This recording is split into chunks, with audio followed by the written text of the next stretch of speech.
செய்தி வேலைக்கு முன்னாடி ஒரு சில காரியங்களை உங்களோட ஷேர் பண்ணணும்னு எனக்குள்ள ஒரு பேர்டன்.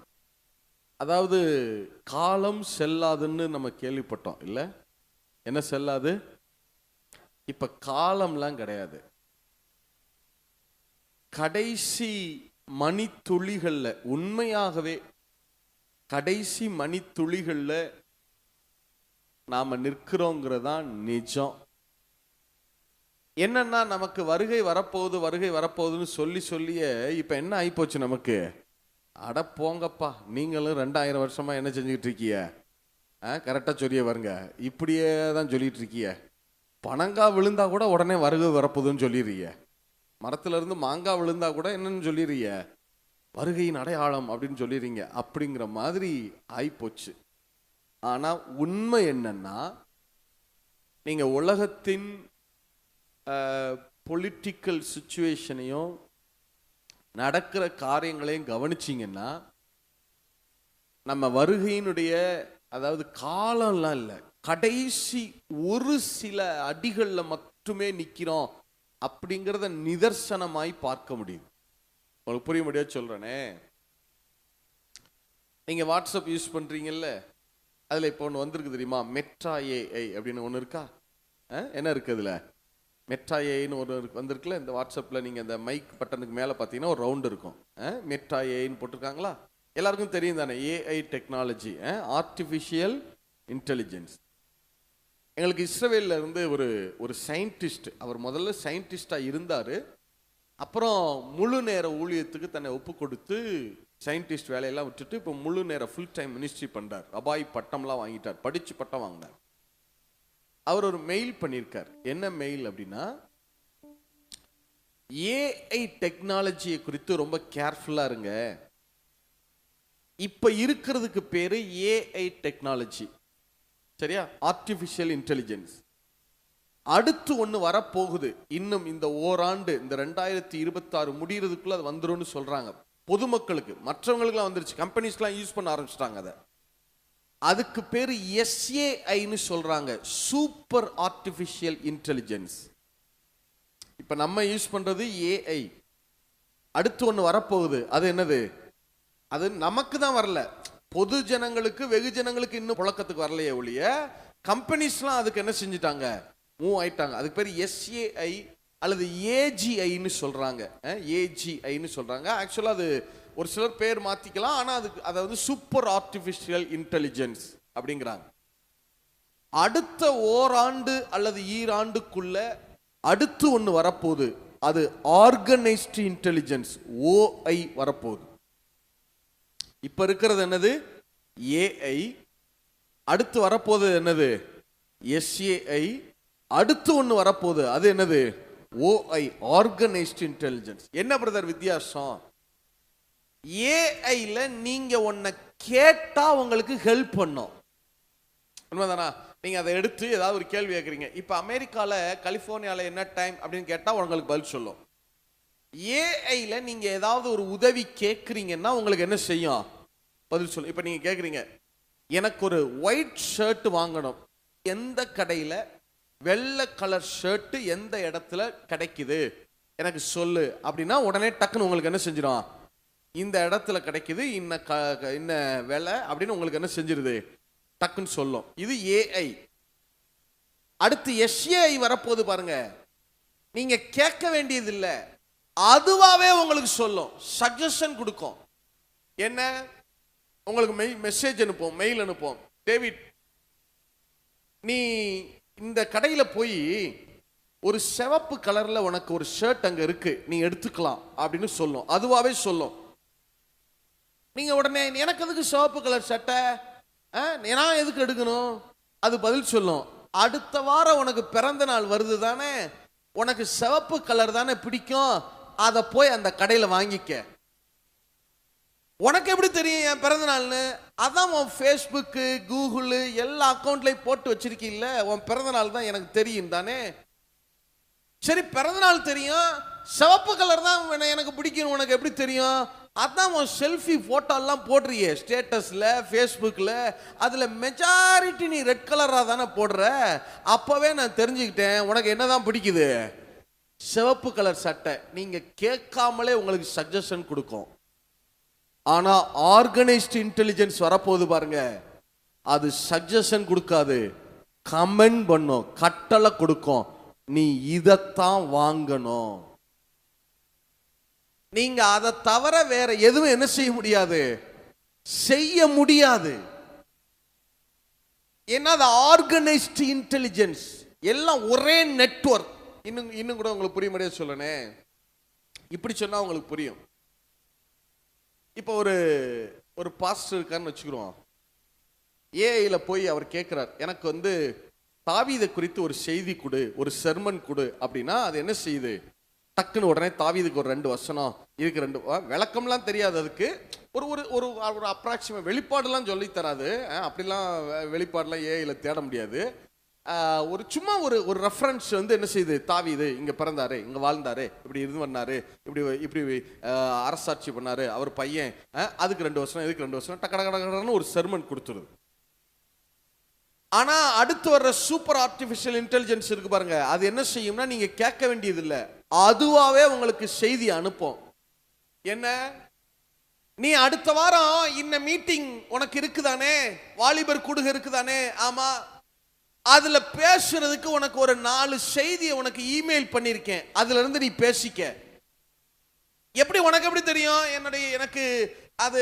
எனக்கு அந்த மீட்டிங் இருக்குன்னு உனக்கு எப்படி தெரியும்? அதுதான் உங்க சர்ச்சில் அனௌன்ஸ்மெண்ட் பண்ணாங்களே, உங்க சர்ச்சில் ஃபேஸ்புக்ல போட்டாங்க, நீ தான் பிரசங்கம் பண்றன்னு போட்டிருக்காங்க, நீ தான் அதைத்தான் தூக்கி ஃபேஸ்புக்ல ஸ்டேட்டஸ்ல எல்லாம் போட்டில்ல, அதுல தான் நான் பார்த்தேன், அதுக்கு நீ பிரசங்கம் பண்ணிக்க.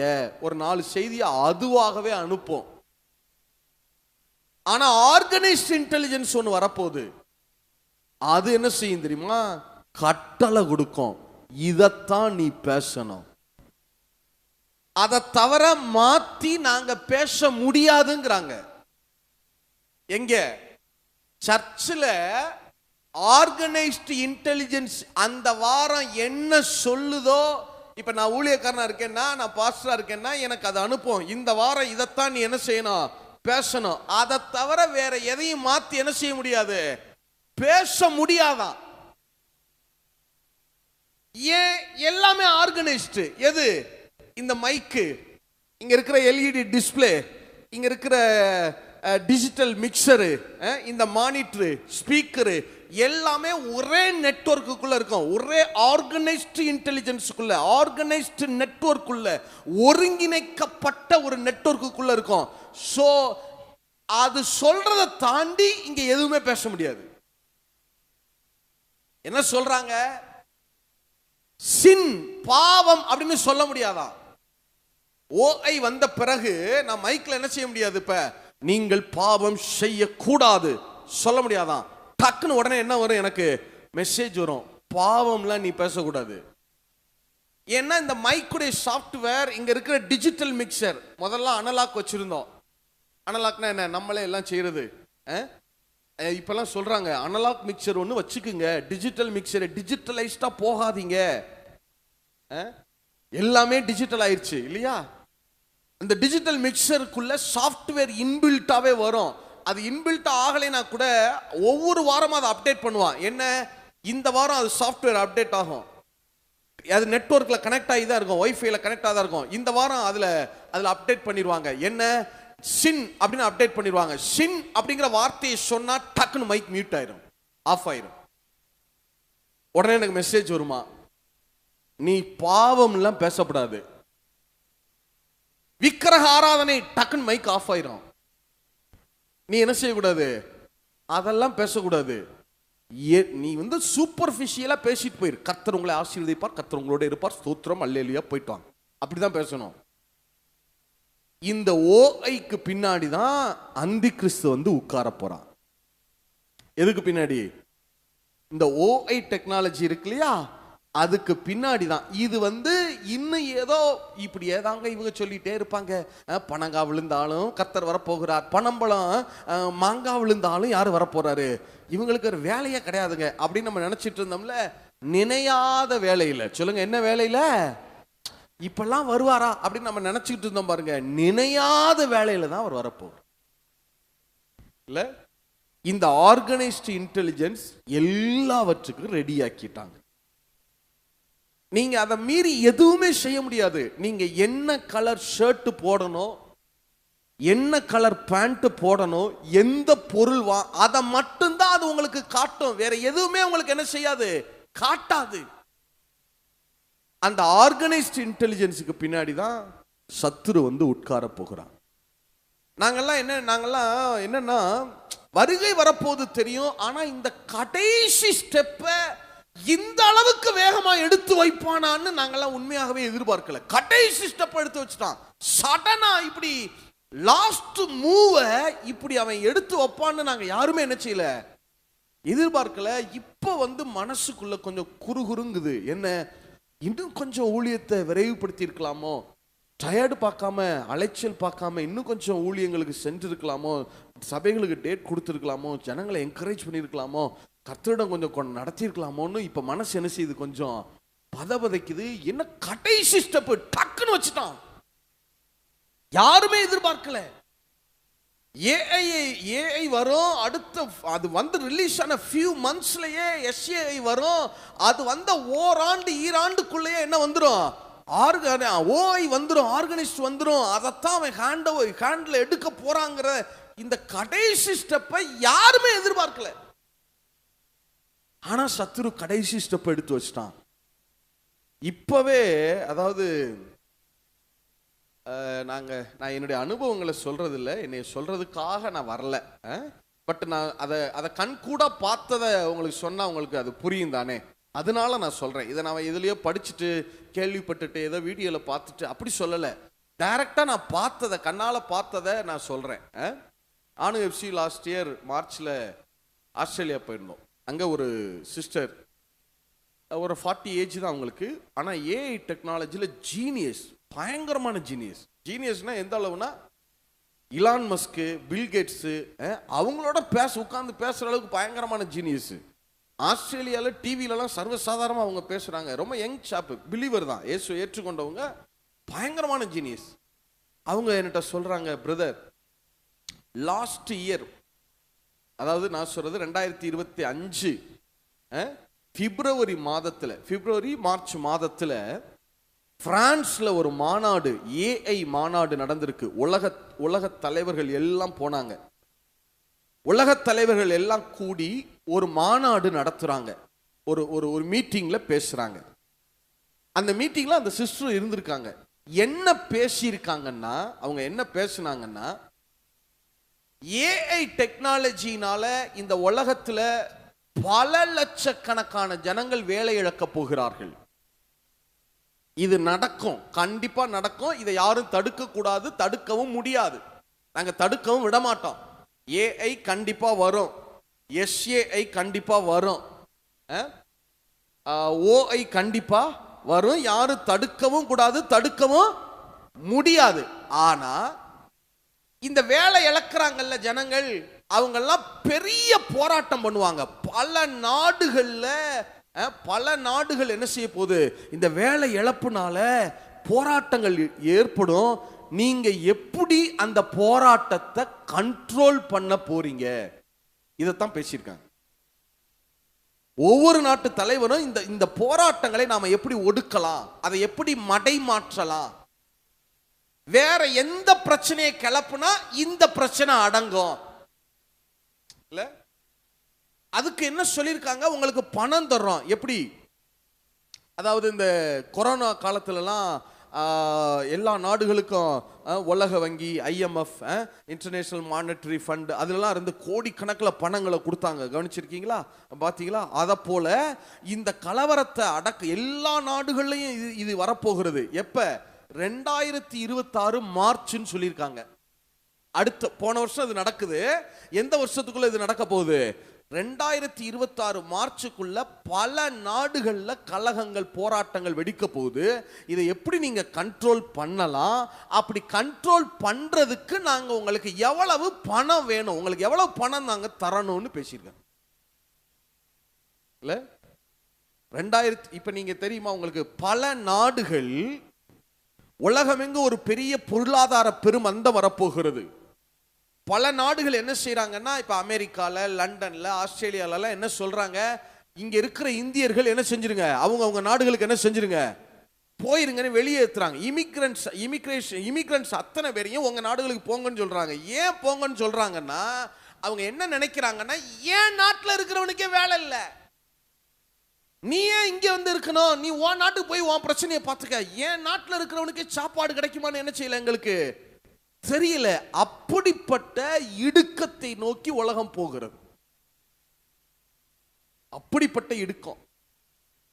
நாங்க லாஸ்ட் இயர் அமெரிக்கா போயிருந்தப்ப மைக்ரோசாஃப்ட்ல வைஸ் பிரசிடென்டா இருந்தவர், விபியா இருந்தவர், அவர் இப்ப அதை ரிசைன் பண்ணிட்டு முழு நேர ஊழியத்துக்கு வந்துட்டார். அவர்கிட்ட நான் கேட்கிறேன், அண்ணே நீங்கெல்லாம் ஏஐ டெக்னாலஜி யூஸ் பண்றீங்களா அப்படின்னு கேட்கிறேன். அவர் சிரிச்சுட்டே சொல்றார், பிரதர் என்ன பிரதர் எப்படி சொல்றீங்க, நாங்கெல்லாம் எப்பவே ஆரம்பிச்சிட்டோம், எத்தனை வருஷமா நாங்கெல்லாம் யூஸ் பண்ண ஆரம்பிச்சிட்டோம், மக்களுக்கு இப்பதான் வந்திருக்கு, நாங்கெல்லாம் ரொம்ப முன்னாடியே யூஸ் பண்ணிட்டோம். நான் கேட்கிறேன் அவர்கிட்ட, சரி இந்த ஏஐ டெக்னாலஜி ஏஐங்கிறாங்களே எப்படிதான் அது வேலை செய்யுது? இப்ப நான் ஒண்ணு கேட்கிறேன், என்ன அமெரிக்க பிரதமர் அமெரிக்க பிரசிடென்ட் யாரு அப்படின்னு கேட்ட உடனே டக்குன்னு என்ன சொல்லிடுது, உடனே டொனால்டு ட்ரம்ப் அப்படின்னு சொல்லுதுல, அது வந்து கம்ப்யூட்டர் தானே. அப்ப அந்த டேட்டாவை யாராவது அதுக்கு என்ன செய்யணும், சொல்லி அதை பதிஞ்சு வச்சிருக்கணும் தானே. அதை டைப் பண்ணி உட்கார்ந்து டைப் பண்ணி அந்த டேட்டாவை அதுக்குள்ள ரிஜிஸ்டர் பண்ணி வச்சிருக்கணும் தானே. அப்படி வச்சிருந்தா தானே அது எனக்கு அந்த பதில் என்ன செய்யும், சொல்லும். யாரு இதெல்லாம் சொல்றது, இதுக்கு சொல்லி கொடுக்கிறது யாரு? இந்த அமெரிக்க பிரசிடென்ட் யாருன்னு கேட்டா சொல்லுது, கலிபோர்னியால டைம் என்னன்னு கேட்டா சொல்லுது, இந்த நாட்டில் இந்த பட்டணம் எங்க இருக்குன்னு கேட்டா சொல்லுது, அங்க இருக்கிற ஹோட்டல் என்ன ஹோட்டல் இருக்குன்னு கேட்டா சொல்லுது. இதெல்லாம் எப்படி சொல்லுது? இந்த டேட்டா எல்லாம் அதுக்கு எப்படி தெரியும்? யாரு டைப் பண்ணி உட்கார்ந்து இதெல்லாம் செய்யறது அப்படின்னு கேட்டேன். அவர் சொன்னாரு, பிரதர் அப்படியெல்லாம் டைப் பண்ணி என்னைக்கு உட்கார்ந்து என்னைக்கு இதெல்லாம் டைப் பண்ணி என்னைக்கு முடிகிறது, அப்படிலாம் கிடையாது. எங்களுடைய ஏஐ டெக்னாலஜி ஒரு ரோபோ மாதிரி, ஒரு மனுஷன் மாதிரி. இதை போல ஒரு பெரிய ஹாலில் நடுவில் அதை உட்கார வச்சிருக்கோம். அது அந்தி கிறிஸ்து இல்லை, மனுஷன் மாதிரினோன்னா அதுதான் அந்தி கிறிஸ்து நினைச்சிடாதீங்க. அந்த ரோபோவுக்கு பின்னாடி தான் அந்தி கிறிஸ்து வரப்போகிறான். அந்தி கிறிஸ்து ஒரு மனுஷன் தான் இல்லையா, அந்தி கிறிஸ்துவும் ஒரு மனுஷனா தான் எழும்பி வருவான் இல்லையா.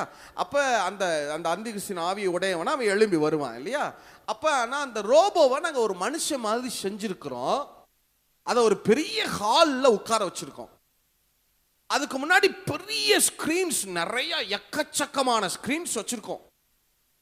அதுல என்ன செய்யுதுன்னா, அது YouTube, Facebook, WhatsApp, Instagram, Sony, Amazon Prime, மற்ற என்ன நெட்ஃபிளிக்ஸ், என்னென்ன விஷுவல் மீடியா இருக்கோ எல்லாத்தையும் பிளே பண்ணுது, எல்லாத்தையும் அதுல ஓட விடுது. ஓட விட்டு அதை வார்த்தைகளா டைப் பண்ணுது. அவங்க பேசுவாங்கல்ல, இந்த நாளில் அமெரிக்க அதிபராக டொனால்ட் ட்ரம்ப், உதாரணத்துக்கு சொல்றேன், டொனால்ட் ட்ரம்ப் இந்த காரியத்தை அவர் அறிவித்தார் அப்படின்னு அதுல பேசுவாங்கல்ல, அதை அப்படியே அது என்ன பண்ணுது, இங்கிலீஷ்ல டைப் பண்ணுது. டைப் பண்ணி கட கட கட கட கட கட டைப் பண்ணி தனக்குள்ள அந்த டேட்டாஸ் எல்லாத்தையும் உள்ள இழுத்துக்குது. நான் கேட்டேன், என்ன பிரதர் இப்படியே வீடியோவா பார்த்து என்னைக்கு பார்க்கிறது? அவர் சிரிச்சுட்டே சொன்னார், பிரதர் நீங்க பார்க்குற மாதிரி 1 மணி நேரம் வீடியோவா அது 1 மணி நேரம்லாம் பார்க்காது. உங்க மூளை வேலை செய்யற மாதிரி 10 லட்சம் மடங்கு ஸ்பீட்ல வேலை செய்யுது.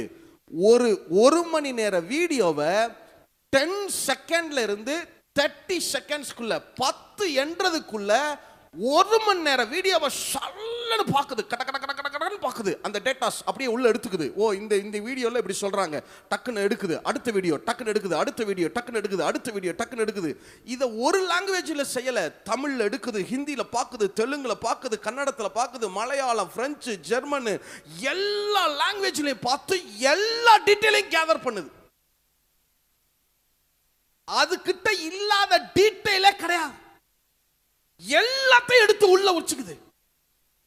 அதுக்கு யாரை எந்த பட்டனை தட்டினாலும் என்ன செய்யுது, யாரை குறித்து கேட்டாலும் டக்கு டக்கு டக்கு டக்கு சொல்லு. அவர் சொல்றாரு, இன்னும் கொஞ்ச நாள் தான் பொறுங்க, ஜூப்ளின் ஜோசப் யாருன்னு கேட்டா அது என்ன சொல்லும், அதுக்கு எப்படி தெரியும்? அதான் யூடியூப்ல போட்டிருக்கீங்கல்ல, உங்களை பத்தி வீடியோக்கள்லாம் இருக்குல்ல, உங்க செய்திகள்லாம் இருக்குல்ல, எல்லாத்தையும் பார்க்கும். ஜூப்ளின் ஜோசப் எந்த நாட்டுக்கு போயிருக்காரு? இத்தனை நாட்டுக்கு போயிருக்காரு. எப்படி தெரியும்? அவருடைய சாஃப்ட்வேர், அவருடைய பாஸ்போர்ட் இருக்குல்ல, அவருடைய அந்த சர்வர் என் கண்ட்ரோல்ல தானே இருக்கு.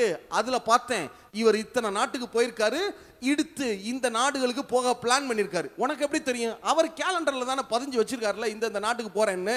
அதுல எனக்கு தெரியும். அந்த சர்ச்சு எதுன்னு எனக்கு தெரியும். அங்க என்ன பேசுவார்னு எனக்கு தெரியும். எல்லா டீட்டெயிலும் அப்டேட். நல்லா யோசிச்சு பாருங்க. உங்களையே, உங்க செல்ஃபிய, உங்க டீட்டெயில உங்களை வச்சே ஃபேஸ்புக்ல போட வச்சு, இல்ல யார் போட்டது உங்களை பத்தி? நீங்களே தானே போட்டீங்க. ஸ்டேட்டஸ்லயும் ஃபேஸ்புக்லயும் உங்களையே, உங்களுடைய ஃபேஸ்புக்ல, யூடியூப்ல, உங்களுடைய வாட்ஸ்அப்ல உங்களை பத்தின டீட்டெயில ஃபுல்லா அவன் அப்லோட் பண்ண வச்சு, அதுல இருந்து உங்களுடைய எல்லா தகவல்களையும் எடுத்துக்கிறான்.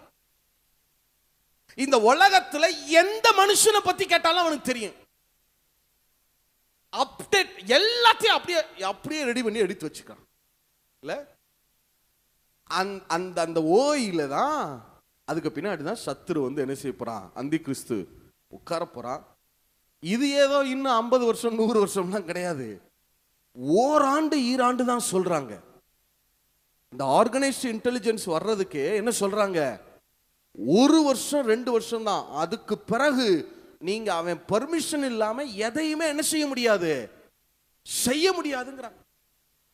அங்க அமெரிக்கா போயிருந்தப்ப லாஸ்ட் இயர்ல கலிபோர்னியால இருந்து ஒஹாயோ ஸ்டேட்டுக்கு போறோம். ஒரு ஸ்டேட்ல இருந்து இன்னொரு ஸ்டேட்டுக்கு போறோம். இப்ப நான் உங்களுக்கு புரிய முடியாச்சுன்னு எப்படி சொல்றது?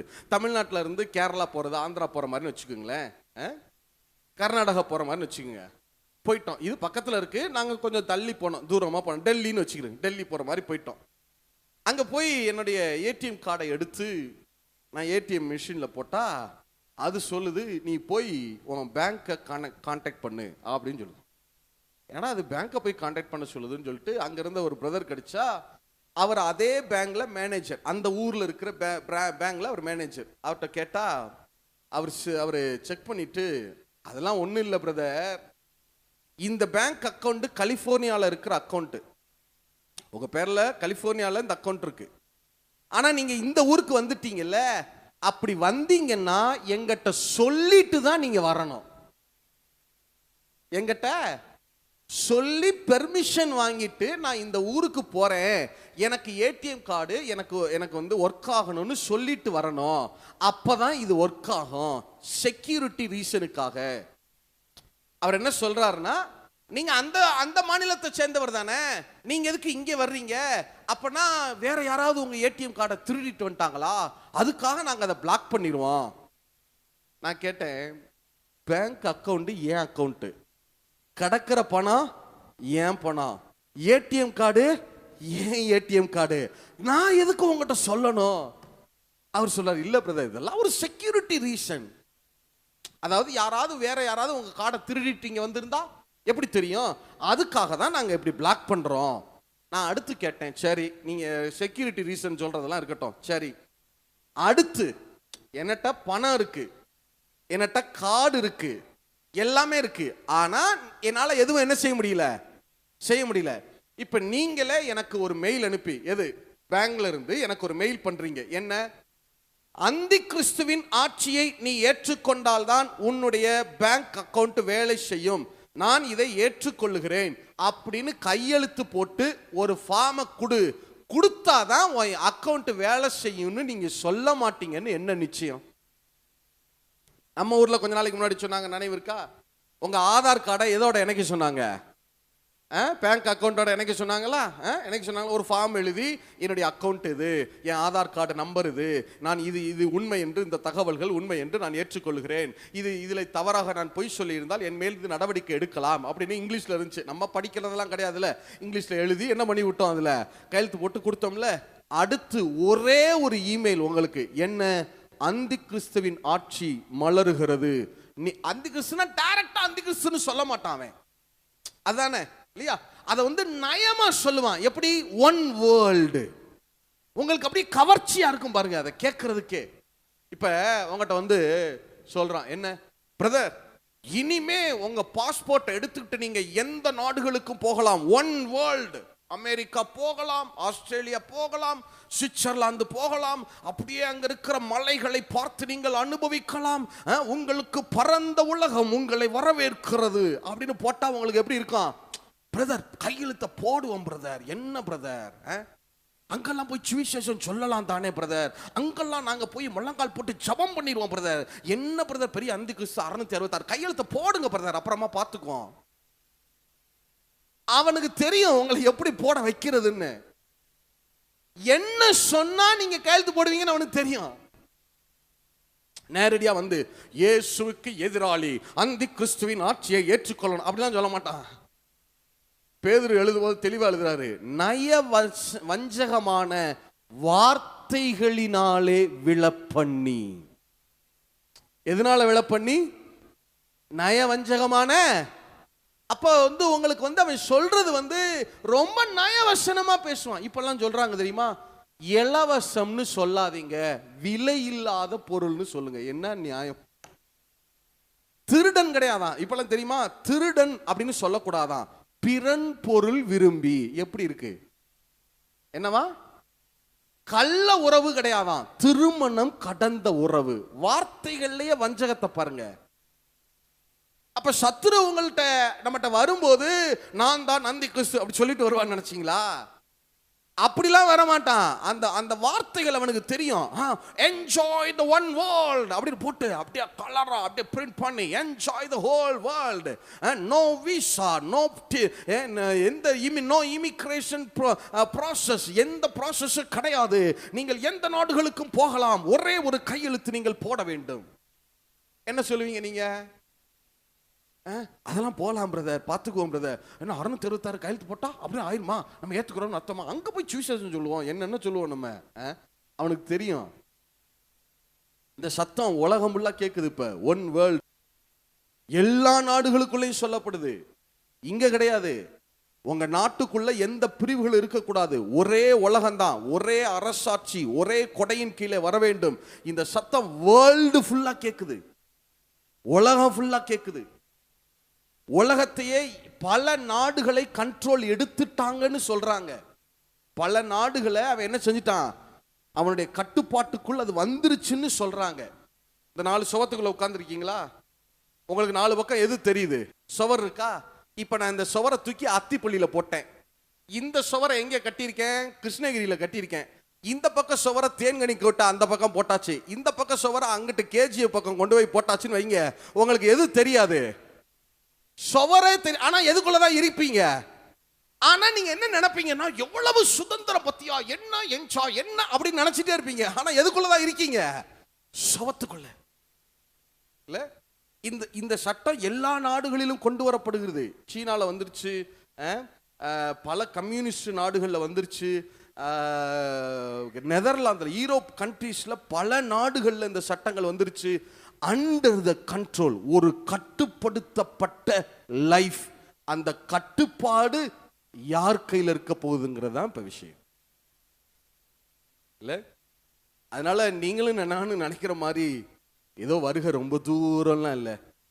நம்ம வேகமாய் சுவிசேஷத்தை கொண்டு போக வேண்டிய காலம். அதாவது என்ன சொல்றது, காலம்லாம் கிடையாது பிரதர். கடைசி மணித்துளிகளுக்குள்ள உலகம் என்ன செய்து கொண்டிருக்கு? போய்கொண்டிருக்கு. அவ்வளவு விரைவாக காரியங்கள் நடந்து கொண்டிருக்கிறது. நேற்றைக்கு இன்டர்நேஷனலா உள்ள எல்லா மீடியாக்கள்லையும் ஒரு செய்தி, நேற்றைக்கு ஒரு ஏஐல ஒரு அப்டேட் கொடுத்துருக்காங்க. அமெரிக்கால மட்டும் 90 லட்சம் பேரை டிஸ்மிஸ் பண்ண போறாங்க வேலையில இருந்து. சாஃப்ட்வேர் என்ஜினியர்ஸ் ஜீனியஸா இருந்தவங்க 90 லட்சம் பேரை டிஸ்மிஸ் பண்ண போறாங்க. ஏன்? 90 லட்சம் பேர் பார்த்த வேலையை அது ஒன்னே பார்க்குது. இப்பவே நீங்க சாட் ஜிபிடி எல்லாம் வச்சிருக்கீங்கல்ல, நீங்க ஃப்ரீ வெர்ஷன் வச்சிருக்கீங்க, அதுலயே நீங்க பிரீமியம் வெர்ஷன் கட்டி பாருங்க. அது 13,000 18,000 மாசம் கட்டணும். அதுக்கு மாசத்துக்கு 18,000 கட்டணும். கட்டுனா அது என்ன செய்யுதுன்னா, நான் அதுகிட்ட சொன்னா மட்டும் போதும். என்ன சொல்லணும்? இப்ப நான் கேட்கிறேன், எனக்கு 1 லிட்டர் பால், அப்புறம் ஒரு கிலோ சர்க்கரை, அப்புறம் 1 கிலோ ஆப்பிள் எனக்கு ஆர்டர் பண்ணிரு. இவ்வளவுதான். இவ்வளவுதான் சொல்லணும். உடனே அது டக்குன்னு என்ன பண்ணுது தெரியுமா, அங்க அந்த இந்த ஒசூர் ஏரியால கடையை தேடுது. ஒரு கடையில 1 லிட்டர் பால் ஆர்டர் பண்ணுது. எங்க அத்திப்பள்ளி கிட்ட போய் ஆர்டர் பண்ணுது அந்த 1 லிட்டர் பாலை. இன்னொரு 1 கிலோ ஆப்பிள் ஒரு கடையில, 1 கிலோ சக்கரை ஒரு கடையில. இப்ப நான் கேட்கிறேன், ஏன் அத்திப்பள்ளியில போய் ஆர்டர் பண்ண? இல்ல உன் பக்கத்துல இருக்கிற கடையில வந்த பாலுலாம் முந்தா நாள் வந்தது, அத்திப்பள்ளியில ஒரு கடை இருக்கு, அந்த கடையில இருக்கிற பால் தான் இன்னைக்கு காலையில வந்துச்சு. உனக்கு எப்படி தெரியும் அத்திப்பள்ளியில தான் காலையில பால் வந்துச்சு? அவன் பில்லு தான் இன்டர்நெட்ல தானே இருக்கு, அவன் ஏன் மூலமா தானே பில்ல போடுறான்.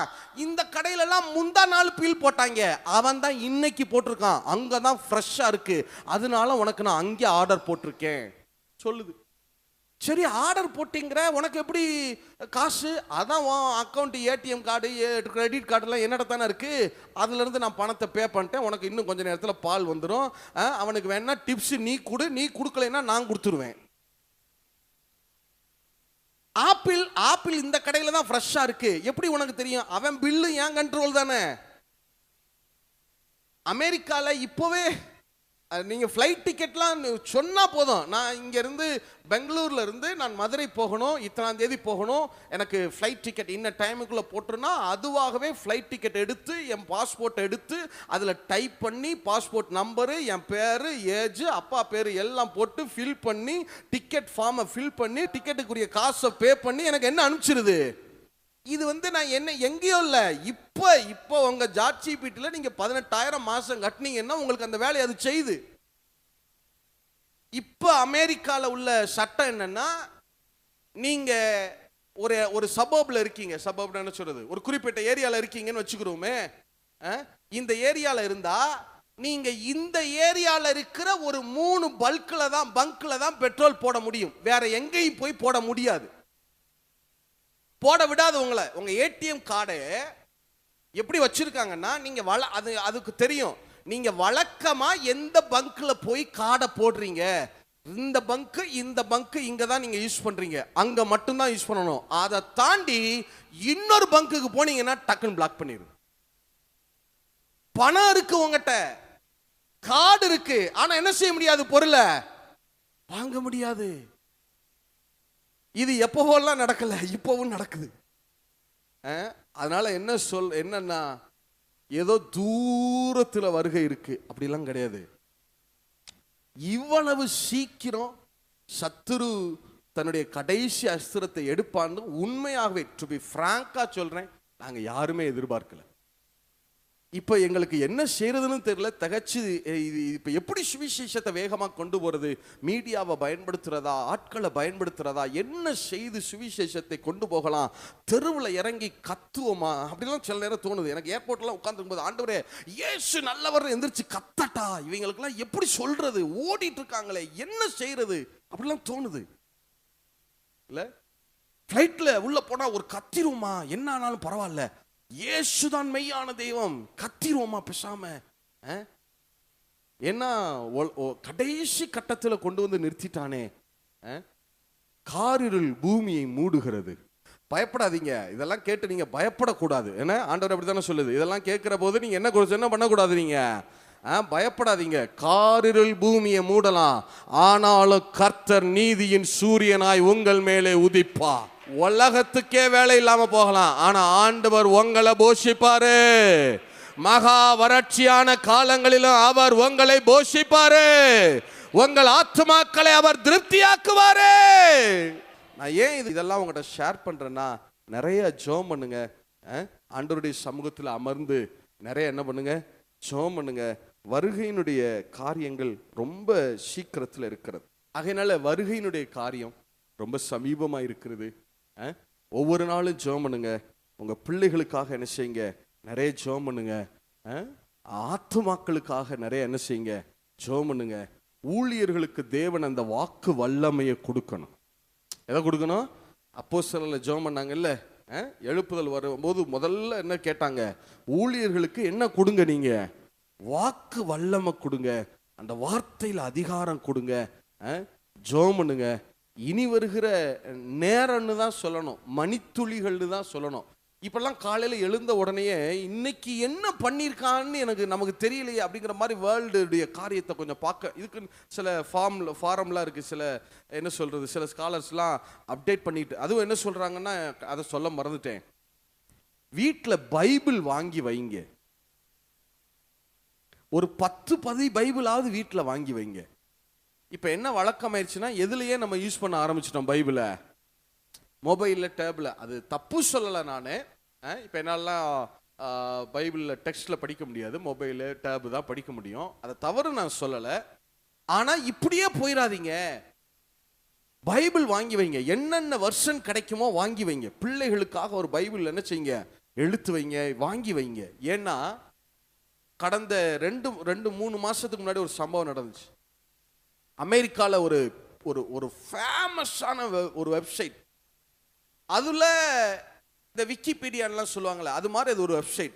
அதை யார் யூஸ் பண்ணுவாங்கன்னா, ஸ்காலர்ஸ் மட்டும்தான் யூஸ் பண்ணுவாங்க. நல்லா படித்த ஆட்கள் இருக்காங்களே, அவங்க தங்களுடைய கட்டுரைகளை அதில் அப்டேட் பண்ணுவாங்க. சும்மாலாம் யாரையும் அப்டேட் பண்ண விட்டுற மாட்டாங்க, அதுக்குன்னே ஒரு பெரிய டீமே இருக்காங்க, ஸ்காலர்ஸ்.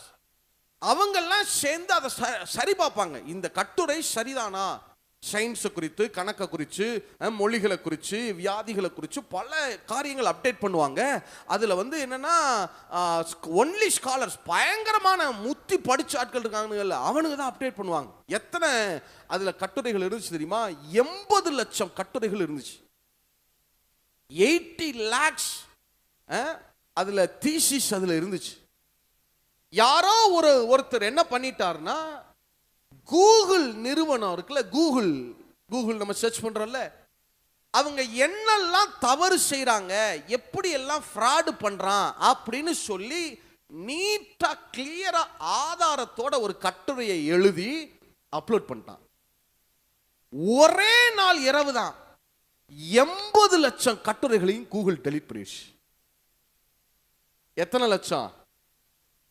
எங்களுக்கு என்ன ஆச்சரியம்னா, ஒரு வெப்சைட்டு, அதுக்கு நம்ம நிறைய செக்யூரிட்டி போட்டு வச்சிருக்கோம், அதுக்குள்ள வேற யாருமே என்ன செய்ய முடியாது, நுழைய முடியாது. அப்படித்தான் வெப்சைட்டை கிரியேட் பண்றாங்க. அதுக்கு 1008 செக்யூரிட்டி இருக்கு, 1008 ஃபயர்வால் இருக்கு. இதெல்லாம் தாண்டி நம்ம சர்வருக்குள்ள இருக்கிற எதையும் யாரும் தொட முடியாது, திருட முடியாது. அப்படிதான் இத்தனை காலம் நினைச்சிட்டு இருந்தோம். ஆனா ஒரே இரவுல, இன்னைக்கு நைட்டு படுத்துட்டு காலையில எந்திரிச்சு பார்த்தா அந்த 80 லட்சம் கட்டுரையும் காணா, டோட்டலா டெலீட் பண்ணிட்டான். இப்ப என்ன எங்களுக்கு கேள்வினா, இதே மாதிரி பைபிளை எடுக்கிறதுக்கு அவனுக்கு எத்தனை நாள் ஆகும் யோசிச்சு பாருங்க. இப்ப நம்ம எதுலயே பார்த்து பழகுறோம் சொல்லுங்க? பாஸ்டர் வேணா உங்களுக்கு சொல்லி, மொபைல் இல்லாம இப்ப நீங்க பெங்களூர்லாம் போய் பாருங்க, யாரும் பைபிளே கொண்டு வர்றதில்லை. எதை கொண்டு வர்றாங்க? மொபைல்ல தான். இந்த மொபைல்ல இருக்கிற பைபிளை, இந்த ஆப்பை எடுக்கிறதுக்கு அவனுக்கு 10 செகண்ட்ஸ் போதும். ஒரு கிளிக்ல டோட்டல் உலகத்துல எந்த வெப்சைட்ல இருக்கிற, இதுல என்ன ஆச்சரியம்னா, எங்களுக்கு பெரிய ஆச்சரியத்தை பாருங்க. அந்த வெப்சைட்ல ஒரு 80 லட்சம் கட்டுரை இருக்கு. அந்த கட்டுரையில இருக்கிற ஒரு விஷயத்தை எடுத்து இன்னொருத்தர் தன்னுடைய வெப்சைட்ல மென்ஷன் பண்ணிருப்பார்ல, இது இப்படி எல்லாம் இருக்கு, இந்த கட்டுரையில இந்த வெப்சைட்ல இருந்துச்சு, அதை நான் படிச்சேன்னு அவர் கோட் பண்ணிருப்பார் பாருங்க. அந்த கோட் பண்ண விஷயம் கூட அழிஞ்சிருச்சு. யோசிச்சு பாருங்க, 80 லட்சம் கட்டுரையில இருந்து எடுத்து எத்தனை லட்சம் வெப்சைட்ல அதை மென்ஷன் பண்ணிருப்பான். மென்ஷன் பண்ணதை கூட டெலீட் பண்ணிட்டான். எப்படி இவனுக்கு தெரியும் இந்த டீடைல்லாம் இதுல போய் இருக்கு இந்த வெப்சைட்ல? இப்ப நான் இப்ப உதாரணத்துக்கு ஒரு புரிய முடியாது சொல்லனேன். பாஸ்டர் வந்து ஒரு புத்தகம் எழுதியிருக்காங்க, அதை வெப்சைட்ல போட்டிருக்காங்க. நான் எடுத்து அதை கோட் பண்றேன். பாஸ்டர் அவங்க இந்த வெப்சைட்ல இந்த புஸ்தகத்துல இன்ன கருத்தை எழுதி இருக்கிறார் அப்படின்னு நான் மென்ஷன் பண்றேன் பாருங்க. அவன் பாஸ்டருடைய புக்கை மட்டும் டெலீட் பண்ணல, அதை எடுத்து ஏன் வெப்சைட்ல எழுதுனேன் பாருங்க, அதையும் சேர்த்து டெலீட் பண்றான். எப்படி முடியும் இது? எப்படி சாத்தியம் கேட்டா முடியுங்கிறான். முடியும் எங்களாலங்கிறான். நாங்க நினைச்சோம்னா ஒரு செகண்ட்ல இந்த உலகத்துல எந்த டேட்டாவை யாரு படிக்கணும் யாரு படிக்க கூடாதுன்னு எங்களால தீர்மானம் பண்ண முடியும். அப்பதான் நாங்க கேள்வி எழுப்பணும், பைபிளை நீ இப்படி எடுக்க மாட்டேன்னு என்ன நிச்சயம்? இல்ல நாளைக்கு காலையில் உங்க கையில் இருக்கிற ஃபோனில் நீங்கள் என்ன ஆப்பு போட்டு வச்சிருந்தாலும், எந்த பைபிளை எழுதி வச்சிருந்தாலும், எடுத்து வச்சிருந்தாலும், அது எல்லாமே நாளைக்கு காலையில் இல்லாமல் போக என்ன இருக்கிறது? வாய்ப்பு இருக்கு. இல்லை, சத்துரு எந்த அளவுக்கு கடைசி, அதனால தான் சொல்றோம், கடைசி காலத்தில் எதுக்கு பஞ்சம் வரும்? வசனத்துக்கு பஞ்சம், வார்த்தைக்கு பஞ்சம். தேடுவாங்க உட்கார்ந்து, எங்கேயாவது ஒரு வசனம் இருக்கா, எங்கேயாவது ஏதாவது கிடைக்குமா? சொல்றாங்க ஓஐ டெக்னாலஜி வந்துருச்சுன்னா அது சொல்ற வசனத்தை மட்டும்தான் நான் பிரசங்கமே பண்ண முடியுமா? ஏன் வேற எதையுமே இந்த டிஸ்பிளே காட்டாதுங்கிறாங்க. நான் சொல்றேன், ஆதியாகமம் 17:1 எடுங்க, டக்குன்னு மெசேஜ் வரும். இது இன்னைக்கு உனக்கு சர்மன்ல நான் சொல்லவே இல்லையே, ஆதியாகமம் 17:1 உனக்கு சொல்லலையே, நாங்க அனுப்பிச்சதுல உனக்கு இல்லையே, அது எதுக்கு சொல்ற? இல்ல நான் அந்த வசனத்தை அதெல்லாம் வாசிக்க முடியாது, அதெல்லாம் இது டிஸ்பிளே பண்ணாது. நீங்க என்னதான் ஆதியாகமம் 17:1 போடுனாலும் அது என்ன செய்யாது? அந்த லேப்டாப் வேலை செய்யாது, இந்த டிஸ்பிளே வேலை செய்யாது. அதை மீறி நான் பேசினேன்னா இந்த மைக் என்ன செய்யாது? டப்புன்னு ஆஃப். இது வந்து ப்ரோக்ராம்ல இல்லையே. இல்ல, அந்த கடைசி கட்டத்துல தான் நம்ம நிக்கிறோம்.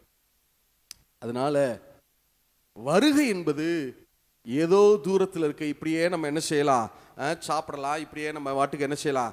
வேலையை பார்க்கலாம், நம்ம வாட்டுக்கு சம்பாதிக்கணும், வீட்டை கட்டணும், அதெல்லாம் தப்பு சொல்லலை. நான் இதெல்லாம் வந்து தப்பு நான் சொல்லலை, வீடு கட்ட வேணாம் சொல்லலை. உடனே இப்படி செஞ்சிடாதீங்க. சில பேர்லாம் இப்படி இருக்காங்க, ஆண்டோடைய வழுகை தான் வரப்போதில்லை, எதுக்கு வீடு கட்டணும், எதுக்கு வேலை பார்க்கணும், அப்படிலாம் இருக்கக்கூடாது. உங்களுக்கு கொடுக்கப்பட்டதை என்ன செய்யுங்க? செய்யுங்க. அதே நேரத்தில் சுவிசேஷத்தின் பணியை செய்யறதுல தீவிரம் காட்டுங்க. எப்படியாகிலும் ஒரு ஆள் உங்க சர்க்கிள்ல ஒரு ஆள்கிட்ட கூடயாவது இயேசு நல்லவர்னு நீங்க சொல்லாம இருக்கக்கூடாது. யாரை பார்த்தாலும் என்ன சொல்லிருங்க? இயேசு நல்லவர்னு சொல்லுங்க, சுவிசேஷத்தை சொல்லுங்க. இல்ல, நீங்க இஸ்ரவேல் நாட்டுக்கு போய் மேல் வீட்டறைன்னு சொல்றோம்ல, மேல் வீட்டறை மேலதான் யார் மேல் வீட்டறையில தான் யார் இறங்கி வந்தது? பரிசுத்த ஆவியானவர் இறங்கினார்ல. சரி, மேல் வீட்டறைன்னு சொல்றோம்ல, அந்த மேல் வீட்டறைக்கு, அந்த அப்பர் ரூமுக்கு நேரா கீழே என்ன இருக்குன்னு யாருக்காவது தெரியுமா? தாவீதினுடைய கல்லறை இருக்கிறது. மேல அப்பர் ரூம், அதுக்கு நேர் கீழே என்ன இருக்கு? தாவீதுடைய கல்லறை இருக்கிறது. நீங்க இன்னைக்கு என்ன போறங்க, போய் பாருங்க. முதல்ல உங்களை தாவீது கல்லறைக்குள்ளதான் கொண்டு போய் விடுவாங்க. இன்னைக்கு நீங்க போகலாம், அதுல 2 அறை இருக்கும். முதல் அறையில 24 மணி நேரம் அங்க யூத ரபிகள் உட்கார்ந்து ஜெபிச்சிட்டு இருப்பாங்க. நீங்க அந்த முதல் அறைக்குள்ள போனீங்கன்னா அவங்க ஜெபிச்சிட்டு உங்களை சொல்லி தான் அனுப்புவாங்க, யாரையும் டிஸ்டர்ப் பண்ணாதீங்க, யாரையும் டச் பண்ணாதீங்க, சத்தம் போடாதீங்க, அமைதியா உள்ள போங்க. நம்ம அந்த முதல் அறையை தாண்டி அந்த 2வது ரூமுக்குள்ள போனீங்கன்னா தாவீதுடைய கல்லறை, அந்த பட்டு துணி போர்த்து அப்படியே தாவீதுடைய கல்லறை. நீங்க தொட்டு கூட பார்க்கலாம் தாவீது கல்லறைய. அதை தொடுறதுனால ஒன்றும் பிரயோஜனம் இல்லை, சொல்றேன். அந்த அளவுக்கு நெருக்கமா நீங்க நின்று என்ன செய்யலாம்? தாவீது கல்லறையை பார்க்கலாம். இப்ப கிடையாது, ஆதி காலத்துல இருந்தே, அப்போஸ்தல காலத்துல இருந்தே. ஏன் பேதுரு பிரசங்கம் பண்ணார்ல, மேல் வீட்டறையில அபிஷேகம் இறங்கி வந்த உடனே அவர் எழுந்து நின்று என்ன பண்றாரு? பிரசங்கம் பண்ணாரா? அந்த பிரசங்கத்திலே அவர் சொல்றாரு இல்லையா, 3வது அதிகாரம் தானே, அதுல அவர் சொல்றாரு, கோத்திர தலைவனாகிய தாவீதினுடைய கல்லறை இந்நாள் வரைக்கும் நம்ம மத்தியில் இருக்கிறதே அப்படின்னு சொல்றாரு. அந்த கல்லறை மேலதான் நின்று பிரசங்கம் பண்ணிட்டு இருக்காரு பேதுரு. கீழே தாவீதினுடைய கல்லறை, மேலதான் அப்பர் ரூம். அந்த மேல் வீட்டறையில வைத்துதான் அபிஷேகம் ஊற்றப்படுகிறது. நான் கேட்கிறேன், வேற இடமே கிடைக்கலையா ஆவியானவருக்கு? ஒரு கல்லறைக்கு மேல வச்ச அபிஷேகம் பண்ணணும்? யோசிச்சு பாருங்க. ஒரு கல்லறைக்கு மேல வச்ச அபிஷேகம் பண்ணணும். ஏன் அப்படி செஞ்சாருன்னா, பூமியின் சகல குடிகளே கர்த்தரை பாடி நாளுக்கு நாள் அவருடைய இரட்சிப்பை சுவிசேஷமாய் அறிவியுங்கள். பழைய ஏற்பாட்டிலேயே கர்த்தருடைய இரட்சிப்பை சுவிசேஷமாய் அறிவித்த மனுஷன் யார் தெரியுமா? the man of gospel யார் தெரியுமா? பழைய ஏற்பாட்டிலேயே தாவீது தான்.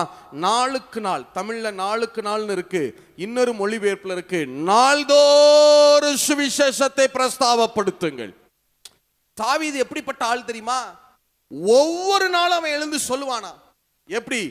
பக்கத்துல மேய்ப்பர்கள் வந்து அவங்கள கூப்பிட்டு சொல்லுவான், மேய்ப்பனே நான் சொல்றதை கேளு, கர்த்தர் நல்லவர், அவர் கிருபை என்றும் உள்ளது. அந்த பக்கம் போய் ஒரு ஆடு மேய்க்கிற ஆளை பார்த்தா, நீங்க சொல்லுங்க மேய்ப்பனே உனக்கு தெரியுமா கர்த்தர் நல்லவர், அவர் கிருபை என்றும் உள்ளது. இன்னொரு பக்கம் ஒரு ஆசாரியனை பார்த்தா கத்துவான், ஆரோன் குடும்பத்தாரே நீங்க சொல்லுங்க கர்த்தர் நல்லவர், அவர் கிருபை என்றும் உள்ளது. லேவியர்களை பார்த்தா சொல்றான், லேவி கோத்திரத்தாரே சொல்லுங்க கர்த்தர் நல்லவர், அவர் கிருபை என்றும் உள்ளது.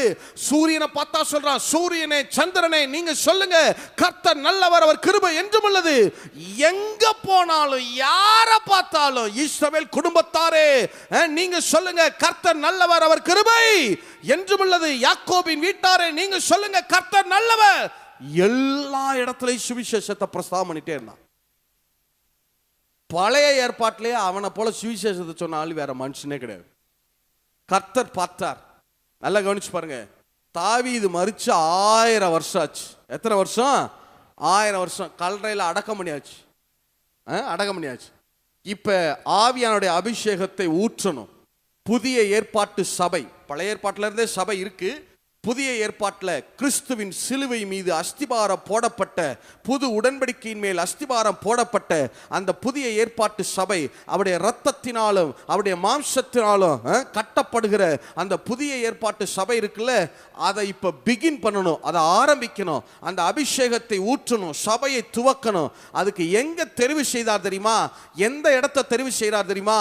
என் புள்ள 1000 வருஷத்துக்கு முன்னாடியே கத்துனா பாரு, கர்த்தர் நல்லவர், அவர் கிருபை என்றும் உள்ளதுன்னு ரட்சிப்பை பிரஸ்தாபப்படுத்தினான் பாரு. அவன் கல்லறை மேல வைத்து நான் புதிய ஏற்பாட்டு சபையை ஆரம்பித்து வைக்கிறேன். இல்ல என்ன ஒரு ஆண்டவருடைய அந்த அந்த அன்பை பாருங்களேன். கல்லறை மேல வச்சு தாவீதை எல்லாரும் மறந்துட்டாங்க. 1000 வருஷம்ங்க. 1 வருஷம் 2 வருஷமா 100 வருஷமா 1000 வருஷம் ஆச்சு. எல்லாரும் அவனை மறந்துட்டாங்க. ஆனா அவன் சுவிசேஷம் சொன்னதை கர்த்தர் மறக்கல பாருங்க. இல்ல அதனால நான் உங்களுக்கு சொல்றேன், சுவிசேஷத்தை சொல்லுங்க. போகிற இடமெல்லாம் யார்ட்டையாவது பேசுறீங்களா, லேசா அப்படி பேசிட்டு என்ன சொல்லிருங்க, சுவிசேஷத்தை சொல்லி. பயப்படவே பயப்படாதீங்க. என்ன இருந்தாலும் சரி, ரொம்ப பயமா இருக்கா, ஒன்றும் கிடையாது. பக்கத்துல போங்க, கிட்டத்துல போங்க, இயேசு நல்லவர்னு சொல்லிட்டு ஓடிரு. விழுந்து என்ன செஞ்சிரு, ஓடிரு. ஒன்றும் பிரச்சனை இல்லை. ஏன்னா இந்த நாட்கள் அப்படிப்பட்ட நாட்கள் இல்லை. இனி வரும் கால நான் சொல்றேன், நீங்க சுவிசேஷத்தை பிரஸ்தாபம் பண்ணுங்க, உங்களையும் உங்கள் சந்ததியையும் தேவன் மறவாமல் காரியங்களை நடப்பிப்பான். உங்களை அவர் கனப்படுத்த தவற மாட்டார். 1000 வருஷம் கழிச்சு தாவீதுக்கு எவ்வளவு பெரிய கல்லறை மேல வச்சு அபிஷேகம் பண்றாருங்க. ஜனங்களை உட்கார வச்சு, தேவாலயத்தில் வச்சு பண்ணிருக்கலாம், வேற எங்கேயாவது வச்சு பண்ணிரு, கல்லறை மேல வைத்து மேல் வீட்டறையில் அபிஷேகம் ஊற்றப்படுகிறது.